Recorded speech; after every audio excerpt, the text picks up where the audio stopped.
Hello friends, ఈరోజు మనం electricity అంటే ఏంటి, దాని టైప్స్ ఏంటి అన్నీ చూద్దాం. ఎలక్ట్రిసిటీ అంటే flow of electrons. So electrons move అయ్యేదాన్ని ఎలక్ట్రిసిటీ అంటాం. ఎలక్ట్రాన్స్ అంటే ఏంటి? యాటమ్స్లో త్రీ పార్ట్స్ ఉంది యాటంలో.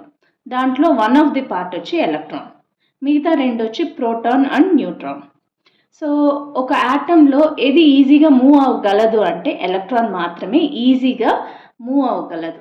సో ఆ ఎలక్ట్రాన్స్ మూవ్ అయ్యేటప్పుడు ఎలక్ట్రాన్స్కి ఒక ఛార్జ్ ఉంది, negatively charged particle is electron.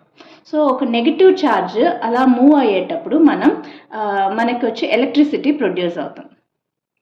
Okay, మనం డీటెయిల్గా టైప్స్ అన్నీ చూసేటప్పటికి మనకు క్లారిటీ వస్తుంది. సో ఎలక్ట్రిసిటీ టూ టైప్స్ ఉంది. ఒకటి కరెంట్ ఎలక్ట్రిసిటీ, ఇంకొకటి స్టాటిక్ ఎలక్ట్రిసిటీ. కరెంట్ ఎలక్ట్రిసిటీ అంటే అది ఒక ఎలక్ట్రిక్ సర్క్యూట్లో ప్రొడ్యూస్ అయ్యేది కరెంట్ ఎలక్ట్రిసిటీ. ఇది స్టార్టింగ్ పాయింట్ ఎక్కడంటే బ్యాటరీలో ఉండే పాజిటివ్ టెర్మినల్లో స్టార్ట్ అయ్యి ఒక కండక్టర్ ఉండాలి, అది ఫ్లో అవ్వడానికి, అది పాస్ అవ్వడానికి ఒక కండక్టర్ ఉండాలి, ఒక వైరు అలాంటిది. సో ఒక వైర్లో వచ్చి ఎలక్ట్రాన్స్ వచ్చి ఫ్లో అవుతూ ఉంటుంది. ఇలా ఫ్లో అయ్యి మళ్ళీ ఈ నెగటివ్ టెర్మినల్కి వచ్చి రీచ్ అవుతుంది. దీన్ని కరెంట్ ఎలక్ట్రిసిటీ అంటాం. ఓకే, సో దీని సోర్స్ ఏంటంటే ఒక బ్యాటరీ ఉంటేనే ఒక కరెంట్ని ప్రొడ్యూస్ చేయగలదు. సో సోర్స్ వచ్చి బ్యాటరీ. దాని రిజల్ట్ ఏంటంటే ఏదైనా ఒక ఎలక్ట్రానిక్ డివైజెస్ మనం వర్క్ చేసేటట్టు చేయొచ్చు.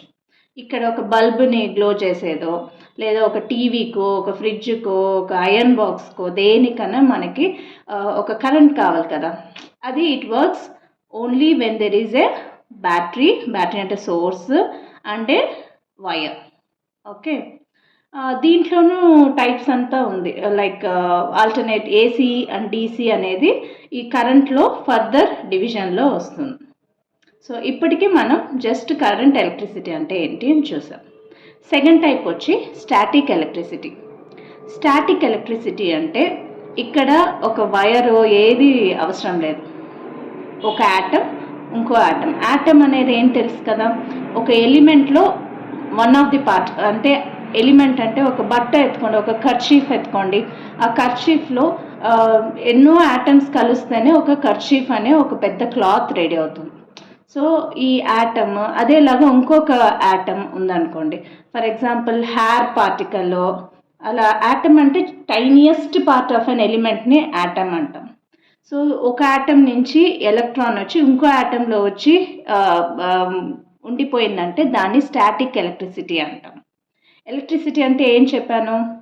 Moment of or flow of electron flow అయింది. ఇక్కడ కూడా ఎలక్ట్రాన్ ఇక్కడి నుంచి ఇక్కడికి వెళ్ళింది కదా.